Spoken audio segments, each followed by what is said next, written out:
اچھا بھائی، سورج طلوع ہونے کے بعد ذکر و دعا کرنا. صبح کے جو اذکار ہوتے ہیں وہ ہم فجر کے بعد پڑھتے ہیں. کبھی کبھی اس دوران سورج بھی نکل آتا ہے، تو کیا سورج نکلنے کے بعد بھی اذکار پڑھے جا سکتے ہیں اور دعا مانگ سکتے ہیں یا نہیں؟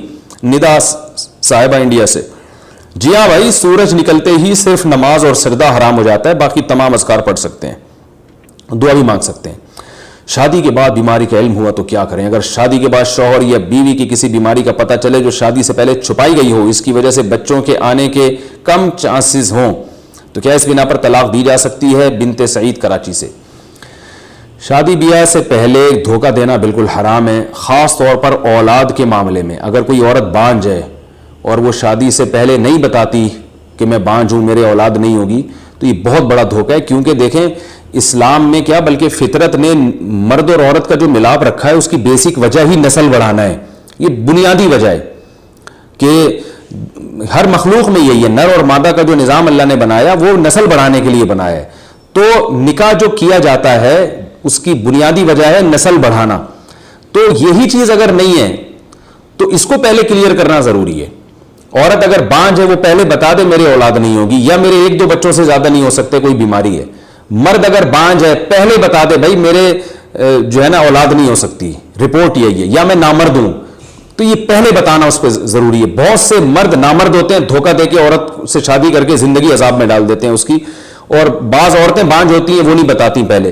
تو یہ بہت بڑا دھوکہ ہے. اگر کسی نے آپ کے ساتھ پہلے سے ایسا دھوکہ دیا اور پھر نکاح کیا ہے، تو پھر اگر مرد نے یہ کام کیا ہے، یعنی دھوکہ عورت نے دیا تھا اور مرد نے اس سے شادی کر لی، تو پھر میں مرد کو کہتا ہوں کہ آپ فوراً دوسری شادی کریں، اور یہ آپ کا رائٹ ہے. ویسے بھی رائٹ ہے، لیکن یہاں تو اور زیادہ رائٹ ہے، کیونکہ طلاق نہ دیں اس کو، اب شادی ہو گئی ہے تو آپ جو ہے وہ دوسری شادی کریں اور اس سے کیونکہ نسل بڑھانا یہ شریعت میں بھی ہے، انسان کی نیچر بھی ہے، اور یہ بہت ضروری بھی ہے، اور شریعت نے بھی اس کو پسند کیا ہے. اور اس عورت نے دھوکہ بھی دیا آپ کو.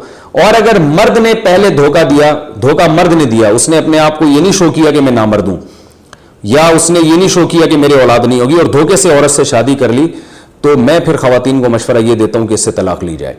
ہاں، دھوکہ نہ دیا ہو، وہ بعد میں بیمار ہو گیا ہو، کوئی نارمل ہو اور بیمار ہو گیا، یا وہ جو ہے دھوکہ نہیں دیا اس نے لیکن بعد میں بعض مردوں کے ساتھ یہ مسائل ہو جاتے ہیں، کوئی نفسیاتی پرابلم ہو جاتی ہے ان کے ساتھ، تو پھر ایک الگ مسئلہ ہے. پھر وہ میاں بیوی کا آپس کا معاملہ ہے، کمپرومائز کر لیں، صبر کر لیں، یا علیحدگی اختیار کریں، وہ ان کا ذاتی مسئلہ ہے.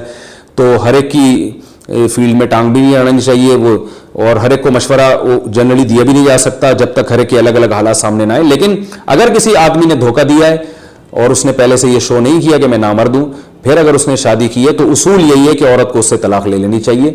کوئی اس کے علاوہ اگر کوئی مجبوری ہو عورت کو، یا وہ میاں اتنا اچھا ہے کہ عورت بھی اس پہ لٹو ہو گئی ہے تو گزارا کر رہی ہے، تو اس کا آپس کا مسئلہ ہے. لیکن عمومی قانون یہی ہے، جو قانون کا مطلب ایک رائے جو میں سمجھاؤں وہ یہی ہے کہ میں ایسی صورت میں خواتین کو فوراً مشورہ دیتا ہوں کہ اگر دھوکے سے اس بندے نے شادی کی ہے تو اس سے علیحدگی لی جائے. کیونکہ مرد کے پاس تو دوسری شادی کا آپشن ہے، عورت کے پاس تو آپشن نہیں ہے. وہ تو پوری زندگی بیچاری کی برباد ہو جاتی ہے. اولاد ہی نہیں ہوتی تو کیا پھر آپ خود سوچیں کہ نکاح کا بنیادی مقصد ہی اولاد ہے. تو اس لیے یہ کر سکتے